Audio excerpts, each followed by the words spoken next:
साथियों नमस्कार, जोहार। जीटी रोड लाइव में आपका स्वागत है। मैं हूं अभिषेक सिंह। साथियों, ऐसे देखा जाए तो हेमंत सरकार के कार्यकाल का 1 साल से ज्यादा हो गया।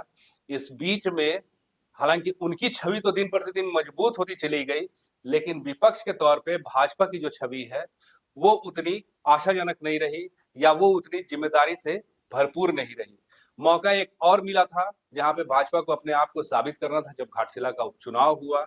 लेकिन आप वहां भी देखेंगे कि भाजपा के जो उम्मीदवार रहे बाबूलाल सोरेन, वो बहुत ही अधिक मतों के अंतर से जो है उनका पराजय हुआ।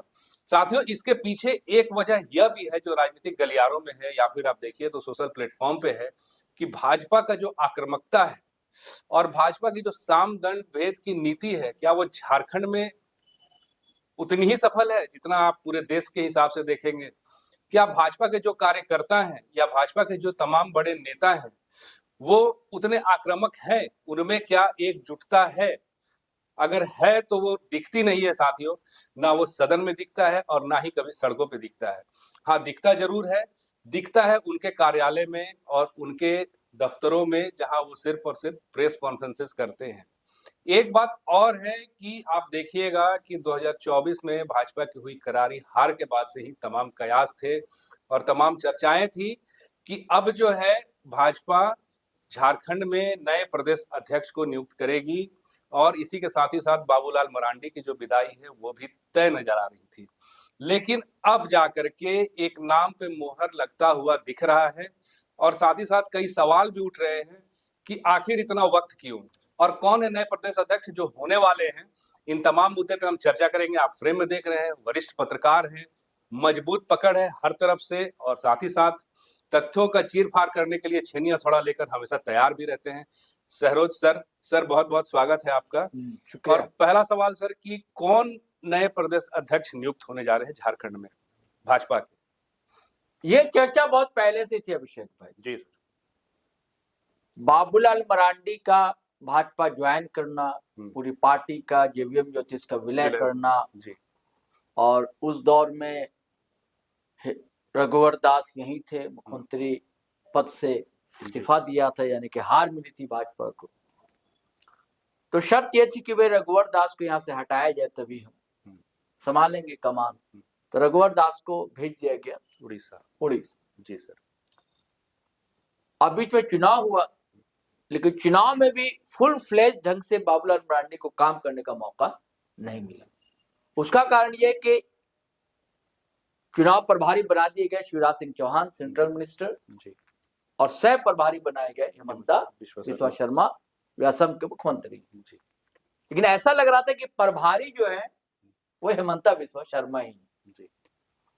और सिर्फ प्रभारी नहीं, ऐसा लग रहा था पूरी भाजपा मतलब हेमंता बिस्वा शर्मा। बाबूलाल मरांडी भी लापता गुमशुदा रहे।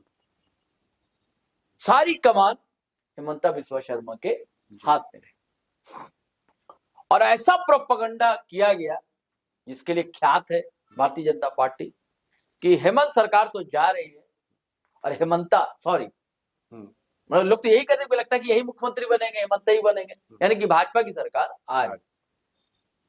और मुख्यमंत्री कौन बनेगा ये भी चेहरा कोई उस समय तय नहीं था। लेकिन यह था कि बाबूलाल मरांडी जाएंगे, और जब नेता प्रतिपक्ष बन गए, हेमंत की सरकार बन गई, पार्ट 2 सरकार बन गई और नेता प्रतिपक्ष बने बाबूलाल मरांडी, तब भी था कि भैया भारतीय जनता पार्टी में ऐसा है कि भाई एक व्यक्ति 2 पद पे नहीं रह सकता। हालांकि अभी आम बात होगी वहां भी, अब सब लोग वहां रह रहे हैं, एक पद भी 2 मंत्री भी बने हुए, अध्यक्ष भी बने हुए, सब है।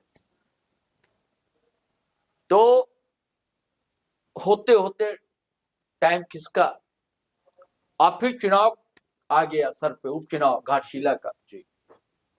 कई तरह के नाम आए बीच में, फिर रघुवर दास आए, लौट कर आए, तो हम लोगों ने भी खबरें चलाई कि रघुवर दास ही बनेंगे। चंपई सोरेन का भी नाम, हाँ, चंपई का भी नाम आया। रघुवर दास को लेकर तो कुछ लोगों ने ऐसा तुक्का मारा कि राष्ट्रीय अध्यक्ष भी हो सकते हैं रघुवर दास। ये तो खबरें चली, बहुत खबरें चली, लेकिन एक सभी में एकजुटता नहीं दिखी। अध्यक्ष की कमान रही बाबूलाल मरांडी के पास, लेकिन एकजुट होकर कभी भी किसी भी प्रेस कॉन्फ्रेंस में, किसी भी प्रदर्शन में कहीं भी दिखे नहीं सारे लोग। टॉल फिगर है सभी, वही सभी सीएम रहे हैं, चाहे चंपई सोरेन हो, रघुवर दास हो, बाबूलाल मरांडी हो, अर्जुन मुंडा हो, मधु कोड़ा तो अपना वहीं रहते हैं चाईबासा में, उनकी चर्चा उतनी होती नहीं है। तो ये है, लेकिन वो मौका तो मिला घाटशिला में, और उसी समय कार्यकारी अध्यक्ष पद से इस्तीफा दे दिया रविंद्र राय ने, और नए कार्यकारी अध्यक्ष आदित्य कुमार साहू बना दिए। आदित्य साहू के बारे में बता दूं मैं कि एमकॉम पास किए हुए हैं और रामटहल चौधरी कॉलेज में पढ़ाते थे, और जो सांसद रहे कई टर्म रांची से रामटहल चौधरी उनके बड़े करीबी रहे। ये इनकी शुरुआत में वही पहचान थी कि रामटहल चौधरी के बहुत निकटतम लोगों में से। और 2019 में प्रोफेसरी छोड़ी उन्होंने, और राज्य की जो भारतीय जनता पार्टी कमेटी उसमें शामिल हुए, और 2022 में इनको राज्यसभा सदस्य बनाया गया भारतीय जनता पार्टी की ओर से, यानी कि राज्यसभा से सांसद है आदित्य कुमार साहब। तो खैर घाटशिला चुनाव के समय इनको बनाया गया, इसलिए बनाया गया कि वहां पर खबर यह थी कि 30 से 40 हजार के करीब ओबीसी वोट है, खास करके साहू वोट भी है वहां पर, और ये साहू समाज से आते हैं। इनको बनाने के बाद ये बात उसी समय तय हो गई थी कि अब रघुवर दास की एंट्री नहीं होने वाली जी। हाँ, रघुवर दास की एंट्री नहीं होगी। और जिटो लाइव पर हमने एक वीडियो किया भी था कि हो सकता है कि अगले अध्यक्ष जब ये बनेंगे। हाँ, हमने वीडियो किया। हाँ, वीडियो किया था जिटो लाइव पर, व्यूअर्स आप देख सकते हैं वीडियो, बहुत पहले जब घाटशिला चुनाव उसी के आसपास हमने ये वीडियो किया था। अगर थंबनेल ढूंढ पाऊंगा, मिल जाएगा तो मैं लगा दूंगा। तो साथियों, तो आदित्य कुमार साहू बनाए गए और रघुवर दास की एंट्री पर बैन लग गया। तो ये तय था कि अब नहीं बनेंगे। उसके बाद फिर हम लोगों ने ये भी कई वीडियो इधर बनाया कि मार्गदर्शक मंडल में ये सारे लोग जा सकते हैं जी, और कोई नया चेहरा, एक्टिव चेहरा, युवा चेहरा आ सकता है, क्योंकि नितिन नवीन राष्ट्रीय अध्यक्ष बना दिए गए थे, नौजवान है, एकदम अननोन चेहरा।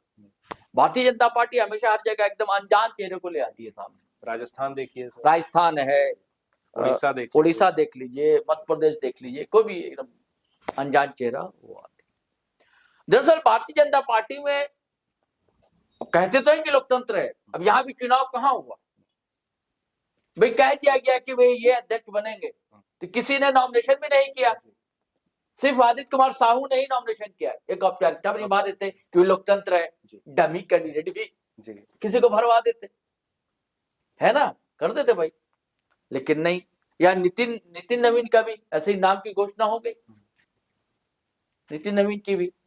और जबकि कांग्रेस में अभी भी लोकतंत्र है, आपको मानना पड़ेगा कि कांग्रेस के अध्यक्ष का चुनाव हुआ तो वो शशि थरूर भी उम्मीदवार थे, और उसके अगेंस्ट में थे मल्लिकार्जुन खड़गे। मल्लिकार्जुन खड़गे अध्यक्ष बने। तो यहाँ ऐसा हुआ नहीं, तो महज एक औपचारिक घोषणा ही अब हो ही गए हैं, कह लीजिए घोषणा क्या, आदित्य कुमार साहू अध्यक्ष हो गए हैं। अब सवाल ये होता है कि आप कहेंगे कि इनको बनाया क्यों गया। हालांकि घाटशिला में बहुत कमाल धमाल नहीं कर पाए, देखा नहीं पाए, लेकिन ओबीसी बड़ा वोट बैंक है अभिषेक भाई झारखंड में, और रघुवर दास की पकड़ थी। अब रघुवर दास साहब से इनकी ट्यूनिंग कैसी है ना, इनको ट्यूनिंग बनाकर रखनी हो, क्योंकि वो वोट बैंक है। अगर पार्टी ने आप पर जिम्मेदारी सौंपी है तो एक परीक्षा की घड़ी है, आपको उसे साबित करना पड़ेगा। हालांकि संगठन में इन्होंने अच्छी मेहनत की थी जी, संगठन महासचिव थे, मेहनत की थी इन्होंने, मंत्री भी रहे, हाँ, और इसीलिए मतलब इनको राज्यसभा भी भेजा गया, रिवार्ड तो मिला। आज दूसरा रिवार्ड पार्टी दे रही है आपको कमान सौंप कर जी, क्योंकि ओबीसी वोट बैंक में बिखरा हुआ है, और इसको पार्टी चाहती है कि ये हो। और एक और जो राजनीतिक पंडित कहते हैं अभिषेक भाई, वो ये कहते हैं कि अब देखिए, ये भी तुक्का मुझे लगता है, हम लोगों ने खबरें में चलाई कि हो सकता है कि आज नहीं तो कल मतलब हेमंत सोरेन भाजपा के साथ जी जा सकते हैं, ऐसी खबरें हैं, चलाते हैं हम लोग। तो उनका पक्ष ये है कि इसीलिए इन्हें बनाया गया कि मतलब ऐसा अध्यक्ष बनाया जाए वहां की कोई तंग ज्यादा हेमंत सोरेन सरकार को जी ना करे, ज्यादा आक्रामक नहीं हो, तेवर वाला नहीं हो, ये ज्यादा आक्रामक नहीं है, इनका भाषण सुनने को वैसे आक्रामकता वैसी दिखती नहीं आदित्य कुमार साहू में। संगठन की शक्ति है, ठीक है, ऐसा ना हो। और एक और राजनीतिक पंडित कहते हैं कि अब भारतीय जनता पार्टी चाहती है कि ये मतलब जैसे दिल्ली है तो दिल्ली दरबार की चले, सेंट्रलाइजेशन हाँ हर जगह हम जो कहें वो होना चाहिए, कोई नई ताकत नया सेंटर कहीं और खड़ा ना, ताकि तभी एक जो विचार है पार्टी का उस अनुसार पार्टी को चलाया जा सके। एक ये भी कारण लोग बता रहे हैं, इसलिए आदित्य कुमार साहू का और शुरुआत में इसलिए कार्यकारी अध्यक्ष बना दिया गया था कि लोग ये ना कहें कि अचानक से भाई हमने मौका दिया, है ना। अब पार्टी के अपने तर्क होंगे भाई क्या क्या अच्छे अच्छे काम किए उन्होंने, जी बिल्कुल, है ना। लेकिन घाटशिला में हम लोग का ऐसा कुछ दिखा नहीं, या उसके बाद भी नहीं दिखा। आप जो हमेशा कह रहे हैं कि सड़क पर नहीं दिखती है, और अभी एक पेशा में दिखी, और फिर अभी वो जो 2 बच्चियां, बड़ा दुखद है, बच्चे अब तक मिली नहीं है, रांची ध्रुवा से गायब है 2 बच्चे माँ बाप के, हाँ अंशिता और अंशु। तो उसको लेकर पार्टी ने धरना प्रदर्शन डीसी कार्यालय पर किया है।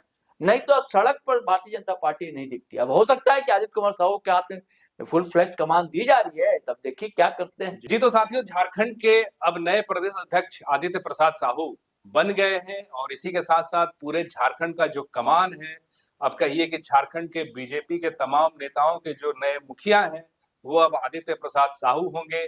देखने वाली बात यह रहेगी कि अब आने वाले समय में भाजपा इनके नेतृत्व में कितना कमाल कर पाती है। क्या भाजपा के जो पुराने तेवर हैं, जो पुरानी रणनीतियां हैं, या कहिए जो पुराने आक्रामकता है, उसको वापस ला पाने में कितने सफल होते हैं, ये तो आने वाले वक्त के अधीन है साथियों। तब तक के लिए इंतजार ही रहेगा साथियों।